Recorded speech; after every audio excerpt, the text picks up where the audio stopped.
Bharatiya Janata party को बस मौका चाहिए और वो मौके पर चौका मार देती है। कुछ मिसालें आपके सामने होंगी दोस्तों, और ये मिसालें अपने आप में बहुत ज्यादा शर्मनाक है, मगर हम शुरुआत करने जा रहे हैं गुजरात मॉडल से। यह तस्वीर हम सबको शर्मिंदा करने के लिए काफी है।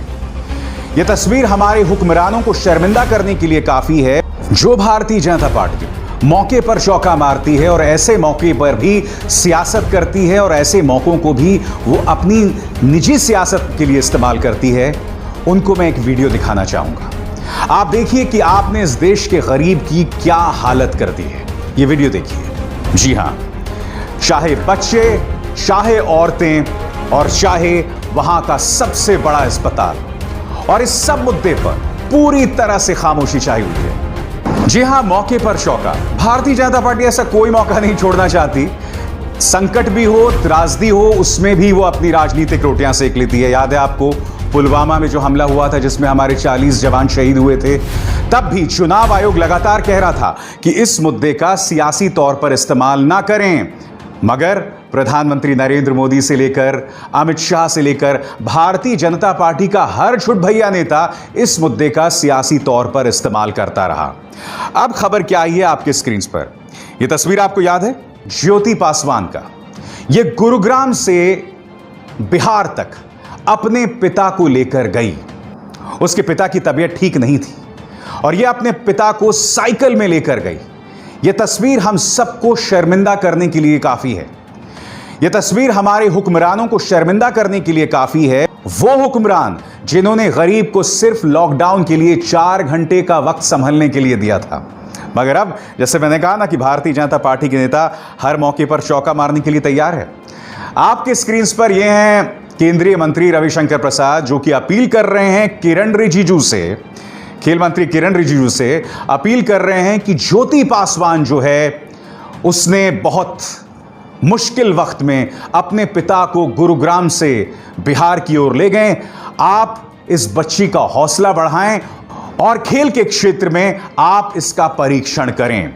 यही नहीं, मैं आपको बताना चाहूंगा कि रामविलास पासवान ने क्या कहा है। मैं केंद्रीय मंत्री किरण रिजिजू से भी आग्रह करता हूं कि पूरी दुनिया में साहस की मिसाल कायम करने वाली देश की बेटी ज्योति पासवान की साइकिलिंग की प्रतिभा को और अधिक संवारने के लिए इसके उचित प्रशिक्षण और छात्रवृत्ति की व्यवस्था करें। इस पर किरण रिजिजू क्या कहते हैं? मैं विश्वास दिलाता हूं पासवान जी कि मैं स्पोर्ट्स अथॉरिटी ऑफ इंडिया अधिकारियों और साइकिलिंग फेडरेशन से ज्योति कुमारी के परीक्षण के बाद मुझे रिपोर्टिंग करने के लिए कहूंगा। यदि संभावित पाया तो उसे नई दिल्ली में IGI स्टेडियम परिसर में राष्ट्रीय साइकिलिंग अकादमी में प्रशिक्षु के रूप में चुना जाएगा। क्या आप जानते हैं इसका जवाब ज्योति पासवान ने क्या कहा है? ज्योति पासवान ने कहा है कि मुझे कोई जरूरत नहीं है इस बात की, मुझे पढ़ाई करनी है और मुझे उस बात पर जोर देना है। तो ये लोग मौके पर चौका लगाने से बिल्कुल नहीं चूकते। ये वीडियो देखिए दोस्तों, ये परिवार इतना बेबस था कि इन्हें अपना एक बैल बेचना पड़ा, और अब बैल की जगह राहुल और उनकी पत्नी ने ले ली है। जी हां, देखिए किस तरह से ये अपने बुलक कार्ट को, अपनी बैलगाड़ी को चला रहे हैं, और एक बैल जिसे उन्होंने बेच दिया है गरीबी के चलते, कोरोना संकट के चलते, उसकी जगह माता और पिता ने ले ली है। मैं जानना चाहता हूं केंद्र सरकार से कि आप इस दंपत्ति के लिए कौन सा खेल चुनेंगे, कौन सा स्पोर्ट्स डिसिप्लिन चुनेंगे? क्या आप इस मौके पर चौका नहीं मारना चाहेंगे? और अगर मौके पर चौके की बात हो ही रही है तो आइए हम आपको ले चलते हैं मध्य प्रदेश। यह तस्वीर माननीय मुख्यमंत्री शिवराज सिंह चौहान की, जो एक समारोह में बैठे हैं। जानते हैं समारोह में क्या हो रहा है? इस समारोह में कांग्रेस के कार्यकर्ता बड़ी तादाद में भारतीय जनता पार्टी में शामिल हो रहे हैं। इन तस्वीरों में आप देख सकते हैं कि फिजिकल डिस्टेंसिंग का पूरा पालन किया जा रहा है, क्योंकि आप देख सकते हैं जो भारतीय जनता पार्टी नेता बैठे हुए हैं, बीच बीच में एक सीट की जगह है। मगर जहां तक मुझे याद है, साफ तौर पर फरमान दिया गया था कि जब तक कोरोना को लेकर लॉकडाउन है, जब तक हालात गंभीर बने हुए हैं, तब तक राजनीतिक समारोह ना किया जाए। मैं जानना चाहता हूं शिवराज सिंह चौहान सरकार से कि क्या लॉकडाउन से मुकाबला करना आपकी प्राथमिकता है, या कांग्रेस के कार्यकर्ता आपकी पार्टी में शामिल हों जिसमें आप लॉकडाउन की तमाम धज्जियां उड़ा दें? क्या आप भूल गए कि किन हालात में आपने शपथ ग्रहण किया था? ये तस्वीरें आपको याद है? क्या आप भूल गए कि आपकी अपनी स्वास्थ्य सचिव कोरोना वायरस से संक्रमित थी और उनके जरिए करीब 48 मध्य प्रदेश सरकार के जो ब्यूरोक्रेट्स थे वो कोरोना वायरस से संक्रमित हो गए थे? क्या कोरोना वायरस से लड़ाई लड़ना, उससे मुकाबला करना मध्य प्रदेश सरकार के लिए एक मजाक है? जी हां, यह हालत है इस गरीब की, और यह हालत उस गरीब की है जो आज की तारीख में बद से बदतर हालात जीने को मजबूर है।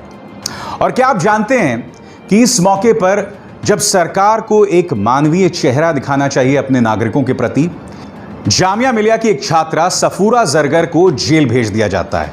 वो सफूरा जरगर जो प्रेग्नेंट है। इसकी चर्चा मैं आपसे कई बार कर चुका हूं, मगर आपके सामने एक और खबर। जी हां, क्या आप जानते हैं, आपकी स्क्रीन पर ये हैं दो जेएनयू की छात्राएं, नताशा नरवाल और देवांगना कलिता। इन दोनों को दिल्ली पुलिस अदालत ले जाती है और अदालत से अपील करती है कि हमें इनकी हिरासत दी जाए क्योंकि इनका रोल है दिल्ली के दंगों में। अदालत उसे सिरे से खारिज कर देती है। अदालत साफ तौर पर कहती है कि आपने जो सबूत पेश किए थे वो सिर्फ इस बात के प्रमाण थे कि ये दो लड़कियां जो हैं वो एक आंदोलन में हिस्सा ले रही थी, और आंदोलन में हिस्सा लेना कोई गुनाह नहीं है। बाद में दिल्ली पुलिस जो है नए आरोपों के साथ पहुंच जाती है अदालत, और वो आरोप क्या हैं? Charges of murder, attempt to murder, rioting and criminal conspiracy, और 14 दिन की न्यायिक हिरासत मांगती है। क्या, कौन से आरोप हैं? मर्डर, अटेम्प्ट टू मर्डर, दंगा और आपराधिक साजिश। नतीजा क्या होता है कि अदालत को उन्हें 2 दिन की न्यायिक हिरासत में भेजना पड़ता है। ये दोनों लड़कियां जाफराबाद मेट्रो स्टेशन में जो धरना हुआ था वहां मौजूद थी। इन दोनों लड़कियों ने क्या किसी तरह के कोई भड़काऊ बयान दिए? ऐसे कोई वीडियोस मौजूद नहीं है।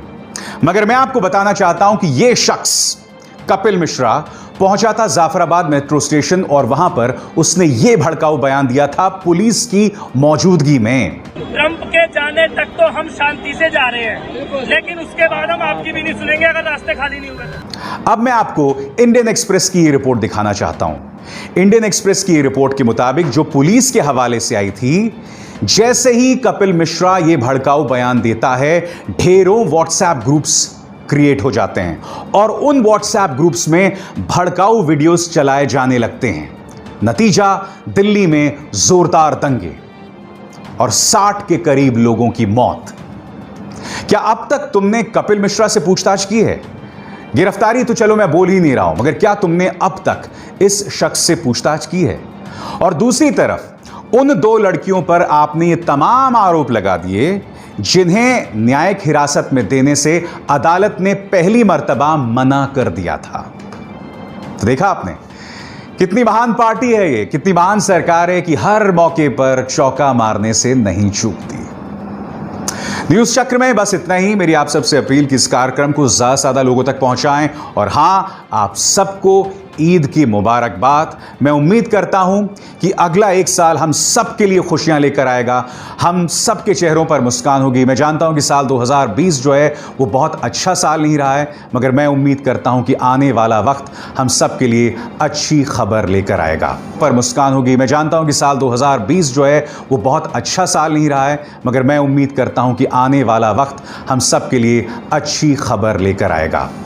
न्यूज चक्र में बस इतना ही। मेरी आप सबसे अपील कि इस कार्यक्रम को लाइक और शेयर करें, और न्यूज क्लिक को न सिर्फ सब्सक्राइब करें बल्कि बेल आइकन भी जरूर दबाएं।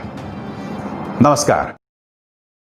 सब्सक्राइब कीजिए न्यूज रिएक्शन चैनल को और प्रेस कीजिए नोटिफिकेशन बेल को ताकि आप पास के लेटेस्ट न्यूज अपडेट्स सबसे पहले।